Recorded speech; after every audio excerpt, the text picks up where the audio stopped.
देखो दोस्तों, सबसे पहली बात क्या है कि वोलेटिलिटी की आपको समझ आ जानी चाहिए अगर आप मार्केट में इन्वेस्ट कर रहे हो तो। ये हमारे जुगानी टास्क के जो भी व्यूअर और सब्सक्राइबर्स हैं, ये उन्हें बिल्कुल समझ में आ जाना चाहिए कि मार्केट चढ़ाव उतार के ऊपर है। अगर फिक्स रिटर्न चाहिए तो फिक्स रिटर्न के लिए वही बैंक की एफडी हो गई, ज्यादा से ज्यादा कारपोरेट बॉन्ड हो गई, या उससे भी अगर ठीक ठाक रिटर्न चाहिए तो आपको स्मॉल फाइनेंस बैंक में रखना पड़ेगा। पहली चीज तो ये हो गई।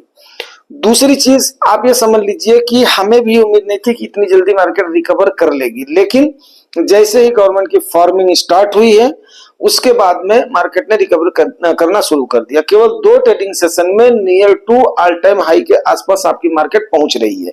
लेकिन पॉलिटिकल इशू जितने हैं वो देश का मुद्दा है, राष्ट्र का मुद्दा है, सरकार सबकी है, तो मेरे से बेटर आप लोग जानते हो क्या चल रहा है क्या नहीं चल रहा है। उस पर बहस करके हम लोग समय को व्यर्थ करना होगा, ठीक है ना।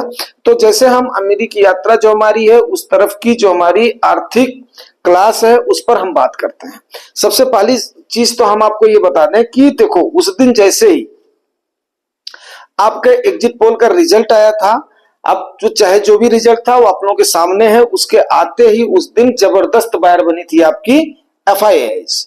जब उन्होंने देखा कि यहां पर अच्छी खासी गिरावट हो गई है, तो यही चीज आपको बार बार मैं बताने की कोशिश करता हूं, और यही बात नितिन सिंह जी ने भी हमारे सेंट पॉल दादा को बताया था कि जब मार्केट डाउन हो तब थोड़ा थोड़ा करके उसके बाद में उस पर लगाना है, ठीक है ना। लगाना मीन्स तब हमें अपना पैसा वहां पे एलोकेट करना है, तो उससे क्या होगा कि आपको ग्रोथ जो है ना वो थोड़ा जल्दी दिखेगी, ठीक है ना। तो तकरीबन लोग जो समझदार लोग हैं, समझदार तो नहीं कह सकता, जिनको अनुभव हो गया है मार्केट का, वो यही स्ट्रैटेजी अपनाते हैं।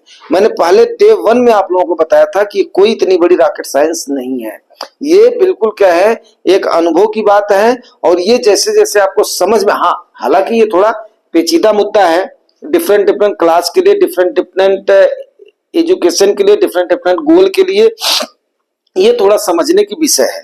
तो आगे बढ़ने से पहले हम देख लेते हैं आज की मार्केट का हाल, फिर करते हैं डिस्कस।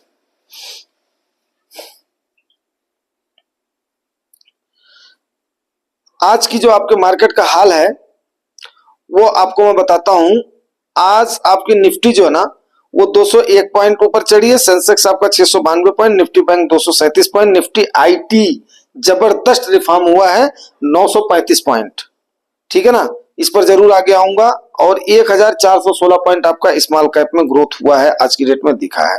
वहीं बाई और सेल देख लेता हूं तो भैया हो देखो, ये अब मैं क्या बताऊं, ब्रूटली सेल इन्होंने किया है।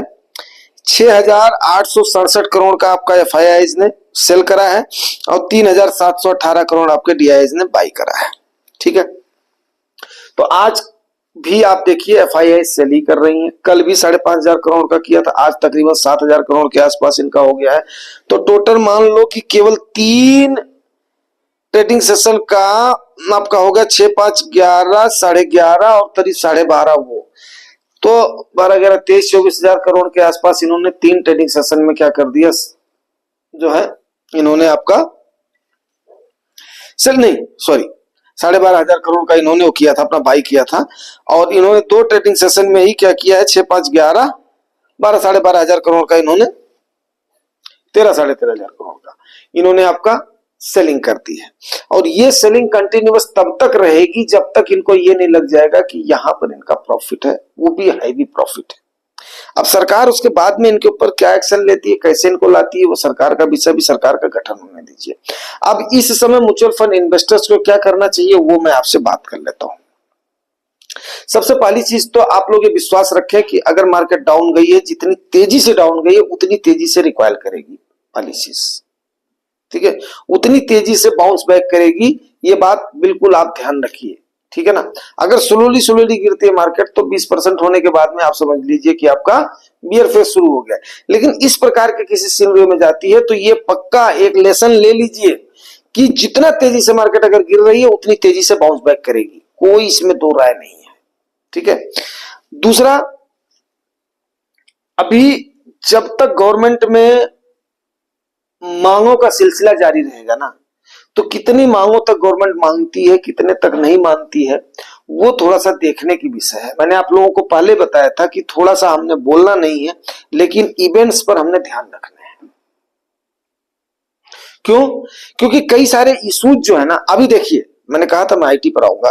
अभी आईटी जो है ना, आईटी हो गया, फर्मा हो गया, या आपका ये अपना डिफेंस सेक्टर हो गया, तो ये सारे जो है ना, ये क्या माने जाते हैं? एक हैज माने जाते हैं। हैज मतलब सेफ इंस्ट्रूमेंट माने जाते हैं, ये सेफर माने जाते हैं। तो ऐसे सेफर में लोग अभी जाना शुरू करेंगे। और आईटी के बारे में मैंने आपको पहले भी बताया था कि आईटी में इतना होने के बाद में लोग ये कर रहे हैं, लेकिन फिर भी मैंने इसको छोड़ा नहीं है। हर समय नहीं, ज्यादा तो थोड़ा बहुत मैं आईटी की तरफ जरूर सोचता हूं। क्यों? क्योंकि आईटी एक ऐसा सेक्टर है ना, मैं किसी को भी सेक्टर की सलाह नहीं दे रहा हूं, बट आईटी को पता नहीं क्यों मेरे को ऐसा लगता है कि आईटी अभी आज के जमाने में कम से कम मान करके चलिए, जैसे देखो एआई अभी आई है, हर चीज आईटी से ही पॉसिबल हो रही है। हम आप बात भी कर रहे हैं तो आईटी की वजह से ही कर रहे हैं। तो थोड़ा सा पता नहीं क्यों मेरा यह मानना है कि आईटी में 5% 7% का एलोकेशन अगर किया जाए तो कोई बुराई नहीं है। वैसे बाकी सेक्टर्स का जैसे मान लिया आप लोगों का जैसा सोच हो आप कर सकते हो, कोई इसमें वो नहीं है। ये मेरा मात्र एक सुझाव मात्र है कि ये जो है रिकवर जरूर करेगा। हालांकि पिछले देख लो, अक्टूबर 2021 के बाद से लेकर के उसके बाद में अभी तक कोई खास, 2022 में तो कुछ भी नहीं मिला है, 2023 में भी कुछ नहीं मिला है। 2 साल तो गया, बिल्कुल सूखा सूखा गया आईटी वालों का। और ये 4-5 महीने में मुश्किल से 7-8-10% का रिटर्न आपको मिला है तो मिला है, ठीक है ना। तो मुश्किल से आप देखो तो 2.5-3% के आसपास ही रिटर्न, बैंक से भी कम रिटर्न आपके आईटी ने दिया है। तो अभी ये कितने दिन में चलेगा कह नहीं सकते हैं, लेकिन इसके लिए पेशेंस की बहुत जरूरत पड़ेगी, ठीक है। तो ये हो गया। उसके बाद में अब आपने क्या करना है, आपने अभी उन्हीं चीजों का इंतजार करना है कि बजट का इंतजार कर। गवर्नमेंट पहले तो फॉर्म हो जाए, ठीक है ना, कैबिनेट का गठन हो जाए, उसके बाद में बजट आ जाए। सबसे पहले क्या आएगा? बजट आएगा। बजट के बाद में तब जाकर के कामकाज गवर्नमेंट की, अगर मोदी साहब पीएम बनते हैं तो पक्का वो 100% के अपने कामकाज का रूपरेखा तैयार करेंगे। ये उनकी काम करने की 2 टेन्योर से आपने और उन्होंने, हमने उनके काम करने की स्टाइल को देखा है, जो उनका काम करने का तरीका है। तो 100 डेज का वो देखेंगे, उसके बाद में उसका फीडबैक देंगे, उसके बाद में करेंगे। तो वहां से जाकर के फिर बात बनेगी।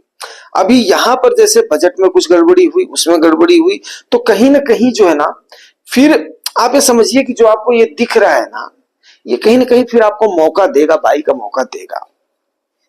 और फिर अगर again market all time high पर जाती है तो जिन्होंने प्रॉफिट बुक करने में चूके हुए हैं वो अपनी प्रॉफिट बुक कर सकते हैं। पैसे की जरूरत है फिर कर सकते हो, कोई उसमें दो राय नहीं।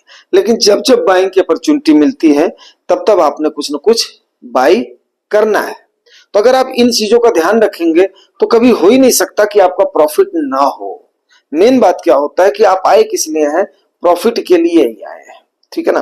अब दूसरी चीज आपको एक बात मैं और बोलना चाहूंगा, ये भी एक सजेशन मात्र है, कोई किसी का प्रचार या प्रसार नहीं है।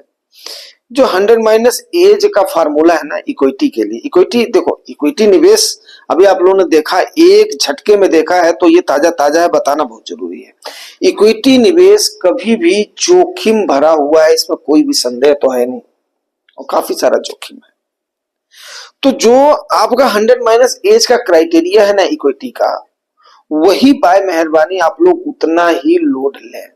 जैसे मान लिया मैं अगर अगले साल 50, अभी मान लिया मेरा 52-55 भी होगा, या हो सकता है 60% के आसपास हो, लेकिन जैसे मैं 50 इयर्स की एज को क्रॉस करूंगा, ठीक है, तो उस समय मैं सीधे इक्विटी और बाकी जो भी निवेश है उनको 50-50 का पोर्शन मैं अपना बैलेंस करके चलूंगा। जैसे जैसे मेरी एज बढ़ती जाएगी मैं इक्विटी में थोड़ा सा पोर्शन अपना कम करता जाऊंगा, ये मैं बिल्कुल फैक्ट आपको बता रहा हूं। लेकिन जो युवा है उनको इक्विटी का पोर्शन थोड़ा सा ज्यादा करना चाहिए, बट तभी करना चाहिए जब उनको वोलेटिलिटी समझ में आ जाए। नहीं तो सेंट पॉल दादा के जैसे गुस्से में आओगे और फिर उसके बाद में भड़ास निकालोगे। तो मतलब मैं हालांकि सेंट पॉल दादा को वो नहीं कर रहा हूं, कोई क्रिटिसाइज नहीं कर रहा हूं मैं, मेरे कहने का मतलब ये है कि जब थोड़ा सा उम्र नहीं रहती है उस समय थोड़ा सा अनुभव कम रहता है। उस समय बात को थोड़ा सा ध्यान से सुनना है और सुनने के बाद में उसको एक्ट करना है। ठीक है, तो दूसरी तीसरी चौथी हो गई होगी। तीसरी चीज इसमें क्या करना है कि जैसे आपको जो ये बिल्कुल बार बार मैंने समझाने की कोशिश किया था, अब आपको थोड़ा सा समझ में आ रहा होगा कि मैंने क्यों बताया था। उसी हिसाब से आपका एलोकेशन भी होना चाहिए। ठीक है, उसी फोलियो में आपका एलोकेशन होना चाहिए। कैसे? जैसे मान लिया जैसे ज्यादा एज का बंदा हो गया, तो ज्यादा एज के बंदे में मान लिया मेरा अगर 50% जा रहा है, तो उस 50% में मेरे एलोकेशन का जो है ना, रिस्क लेने की हमारी जितनी एपेटाइट है उसके मुताबिक हमें लार्ज कैप मिड कैप, अब मान लिया लार्ज कैप आप नहीं लेना चाहते हो तो एटलीस्ट एक फ्लैक्सी कैप रखो, फ्लैक्सी कैप में उसके अनुसार एलोकेशन करो। ठीक है, उसके बाद में मिड कैप में करो, उसके बाद में स्मॉल कैप में करो। अगर ये बात नहीं समझ में आई थी तो मेरे पीछे वाले वीडियो में मैंने एक बार इसका सेशन किया था, उसको आप देख लीजिएगा। अगर समझ में आ गई है तो उसी अनुसार एलोकेट करिएगा। तो जब आपको मतलब लार्ज कैप का मींस मेरे कहने का मतलब होता है जैसे आपका फ्लैक्सी कैप हो गया या कोई उस प्रकार का फंड हो गया जिसमें आपके फंड मैनेजर को इन्वेस्ट करने के चांसेस हैं, जिसमें आप ये समझते हो यस मैं भी चाहता हूं कि आपका ज्यादा से ज्यादा ग्रोथ हो, लेकिन ग्रोथ के साथ साथ आपका फंड सिक्योर भी रहे, थोड़ा सा स्टेबल रिटर्न भी मिले और थोड़ा सा आपको सुकून भी मिले। किसको? आपके दिल को, आपके दिमाग को। ये पक्का निवेशित आदमी के लिए बहुत जरूरी मसला है। इसको आप इजी में नहीं लीजिएगा इसको। क्यों? क्योंकि ये बात तब आपको समझ में आएगी। अभी देखो, अभी जब ताजा ताजा है बोल रहा हूं तब आपको समझ में आएगी। जैसे कुछ दिन हो जाएगा जब आप अगर मार्केट आपकी तरफ जा रही है तो वही हो जाएगा, हम आपके हैं कौन। और जब मार्केट डाउन चली जाती है तब सारे जिम्मेदार आप हो, सारे जिम्मेदार आप हो, आप लोगों ने बताया है। तो वहां पर ये कहानी हो जाती है। और फिर बंदा क्या करेगा? बंदे ने जैसे जो जो मानक आपको बताए गए हैं उसको अगर नहीं लेता है ना तो बंदा फिर प्रेशर में आ जाता है। कोई भी प्रेशर में आ जाता, खास करके अगर उसने वो सारे प्रिकॉशंस नहीं लिए हैं।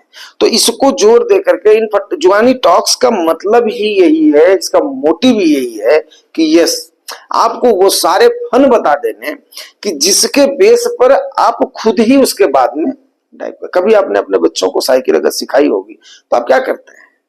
अब यहाँ पर तो आप लोग सारे सारे मेच्योर है, कुछ मेरे से भी एजेड है, कुछ हुए हैं, लेकिन अभी हम आपको बच्चा तो नहीं बोल सकते हैं, लेकिन फिर भी अगर मान ले नौसिखिया भाई है, कुछ भी है, छोटा भाई है, बड़े भाई है, अगर आपने साइकिल सिखाई होगी तो क्या करते हैं? आप हैंडल को पकड़ा देते हैं, उसके बाद में अगला हुचुर हुचुर आधी पैडल मारता है, फिर टुंग टुंग मारता है, फिर वो पीछे देखता है कि आपने उसको जो है पकड़ा हुआ है कि नहीं। अगर लग गया कि नहीं पकड़ा है तो धड़ाम से गिर जाते हैं। तो आपने बीच बीच में क्या करना, छोड़ देना है, फिर पकड़ लेना, फिर वो करना है।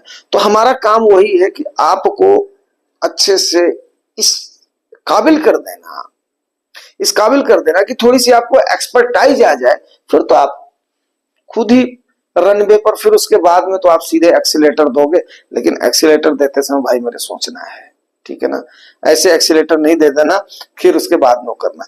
तो उन चीजों को आप समझ जाओ कि ब्रेक कब लेनी है, डाइवर्ट कब होना है, ये कब करना है, वो समझना आपको बहुत जरूरी है। और ये Jugani talks one of the best medium है, इसमें कोई भी संदेह नहीं है। आपने देख लिया होगा जितनी बातें हमने बताई हैं, खास करके जनवरी से लेकर के अब तक जो हमने, जब से इलेक्शन का फेनोमेना शुरू हुआ है, मार्केट का ये जो सिनेरियो शुरू हुआ है, तो उस समय से लेकर के जितनी बातें जो हमारे परमानेंट व्यूअर और सब्सक्राइबर्स हैं वो जान रहे होंगे, जितनी बातें हमने बताई है वो तकरीबन, पता नहीं, मैं भी खुद उस चीज के लिए कभी कभी आश्चर्य करता हूं कि यार कम से कम इतनी सटीक कैसे, मतलब जो है एक टाइप से जो बोलते हैं ना, इसको मैं वो तो नहीं बोल रहा हूं कि मैं कोई भविष्य वक्ता हूं या ये हूं, लेकिन जो अनुमान है, अब कभी कभी मैं भी रॉन्ग हो सकता हूं, लेकिन मैंने अब एक बार भी ऐसा नहीं देखा कि असेसमेंट मेरा रॉन्ग गया हो।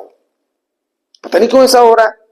तो ये हो सकता है कि आप लोगों का ये क्या बोलते हैं, शुभकामनाएं हो, दुआएं हो, आप लोग दिल से दुआ कर रहे हैं, तो अब अनुमान भाई मार्केट में क्या आदमी करता है, अनुमान लगाता है। और एक बात बता दूं, ये इन्वेस्टमेंट जो मार्केट की है ना, मार्केट की मतलब मार्केट ही मान लो कि अगर म्यूचुअल फंड भी मार्केट में आपको पैसा लगा, हालांकि ये उससे अलग है। वो जो लोग करते हैं, ऑप्शन करते हैं, पुट करते हैं, वो करते हैं, वो भाई देखो मेरे को, मैंने पहले बता दिया, उसका मेरे को ना तो नॉलेज है, ना मैं एबीसीडी जानना, उसको मैं जानना चाहता हूं बिकॉज हम कामकाजी लोग हैं। हमारा सेफ एंड सिक्योर मैटर लेकर के चलेंगे, हमें जितना मिल रहा है दैट इज एनफ, ठीक है ना। तो इसकी जो है ना पढ़ाई आपको कहीं मिलेगी नहीं। ये हर आदमी का अपना अपना एक्सपीरियंस होता है, हर आदमी का अपना अपना आकलन होता है, प्लस जो थंब रूल बने हुए हैं उन थंब रूल्स को आप कितना फॉलो कर रहे हैं उन पर डिपेंड करता है। अब वो तकरीबन थंब रूल आप काम करते करते मेरे को याद हो गए हैं।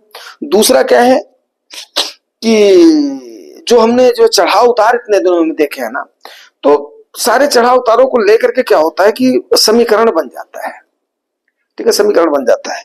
तो इसको पक्का उम्मीद करता हूं आप इसको करेंगे, फॉलो करेंगे। अब वीडियो ज्यादा लंबा ना हो तो हम इसको अभी क्लोज करते हैं, क्योंकि ये बातचीत का सिलसिला तो जारी रहेगा ही, ये तो हमारा अपना परिवार ही है। और जो नए लोग आए हैं परिवार में जुड़े हैं उनका मैं फिर, क्योंकि शाम सवेरे हमेशा आ ही रहे हैं लोग, तो 2-4 लोग तो मतलब समझ लो कि पर डे आ ही रहे हैं। तो इस हिसाब का ग्रोथ बहुत है यार, एनफ है। और कभी कभी जो 10-15 लोग भी आ जाते हैं, कभी कभी जो है 2-4 तो जो डेली ही मतलब जुड़ जाते हैं परिवार से, तो उनका मैं बहुत बहुत अपना स्वागत करता हूँ, अभिनंदन करता हूँ परिवार में जुड़ने के लिए। और ये है कि कम से कम जो बातें बताई जाती है ना, मैं फिर आपसे अनुरोध करूंगा, जो बातें बताई जाती हैं उनको पक्का अमल करना है, जो नहीं समझ में आता उनको पक्का पूछना ही पूछना है। क्यों? क्योंकि आप देखो कितनी क्यूरीज मैं कवर करता हूँ, कितनी मेहनत करता हूँ जिसका कोई हिसाब किताब नहीं है। और मैं सही बताऊं कि जब से आप लोगों को मैंने टाइम देना शुरू कर दिया ना, अब जब से ये सारी चीजें स्ट्रीम लाइन में आ जाएंगी, तब से मैं अपनी जो हमारी वो थी ना फिजिकल एक्टिविटी, मेरी थोड़ी सी जो कभी तो कुछ जो है काम का भी प्रेशर है, ऊपर से आप लोगों को टाइम देना हो जाता है, फिजिकल एक्टिविटी कम हो। अब मैं खुद महसूस कर रहा हूँ कि मेरा पेट जो है बाहर वो कर रहा है, झांक रहा है। अभी मुझे मतलब जल्दी जल्दी मुझे वो करना है, अपना जो है क्योर करना है, क्योर करना है। अभी ये थोड़ा सा मतलब आ जाए सीनरियो, मतलब जो सही तरीके से आ जाए, तो मैं थोड़ा सा अभी मान करके चलो कि 1 महीना 1.5 महीना नॉर्मल होने में टाइम लगेगा, अभी इतना मेरे को देना पड़ेगा। अगस्त सितंबर महीने से फिर उसके, और तब तक थोड़ा मौसम भी सही हो जाएगा, फिर उसके बाद में देखते हैं। तो उम्मीद करता हूँ कि आप लोग भी इन चीजों को सोच रहे होंगे, आप एंजॉय भी कर रहे होंगे, ठीक है ना। और डेली के अपने सेशन को काफी अच्छे अच्छे क्यूरीज और जो है कमेंट आप लोग कर रहे हैं। बाकी यार जो है सेंट पॉल दादा, कोई भी वो अप्लाइज करने की जरूरत नहीं है। एंड ये तो क्या नाम है, अपना परिवार है। और अगर मैं आपसे उम्र में बड़ा हूं तो यस आपका हक है, रूठना मनाना ये सब चलता रहता है, लेकिन कभी कतई भी मेरा इरादा किसी भी व्यूअर या सब्सक्राइबर को नहीं कि उसका एक पेन्नी का नुकसान हो। और नुकसान में तो आप जाओगे नहीं, कोई मतलब नहीं, थोड़ा सा होल्ड करना पड़ेगा सॉरी। तो और मौसम इस समय थोड़ा सा काफी अपना गर्मी का हो रहा है, जून का महीना है, जेठ महीना जिसको बोलते हैं, जेठ हमेशा तपता है, हमारे यूपी की कहावत है, तो ये भी अपना असर दिखाएगा, ठीक है ना। तो इससे बच करके थोड़ा सा रहना है, और बस अपने अपने स्वास्थ्य का ध्यान रखें, अपने आपको निवेशित रखें, पैनिक में कभी भी सेलिंग नहीं करेंगे, मार्केट कहीं नहीं भागी जा रही है, म्यूचुअल फंड काफी डाइवर्सिफाई है, कोई इसमें दो राय नहीं, कोई भी एक फंड है वही अपने आप में इतना डाइवर्सिफाई है, कहीं आपका पैसा वैसा नहीं जा रहा है, ठीक है ना। आपका अपना फोलियो नंबर है, बस दैट इज एनफ। केवाईसी आपने कंप्लीट कर दिया, दैट इज एनफ। नॉमिनी आपने कर लिया है, दैट इज एनफ, ठीक है ना। तो ये सारी चीजें उम्मीद करता हूँ कि मैं बार बार आपको जब भी आता है तो मैं उसको कोई भी जो है से भी अगर रूल वगैरह चेंज करती है तो सबसे पहले आपको अपना बताने की कोशिश करता हूँ, भैया ये रूल चेंज हुआ, ये आपके बेनिफिट में है, इसको कर लो। तो चलो उम्मीद करता हूँ सेशन अच्छा लगेगा, और इसको यहीं पर ही क्लोज करते हैं। थैंक यू वेरी मच, मिलेंगे सवेरे किसी और चर्चा।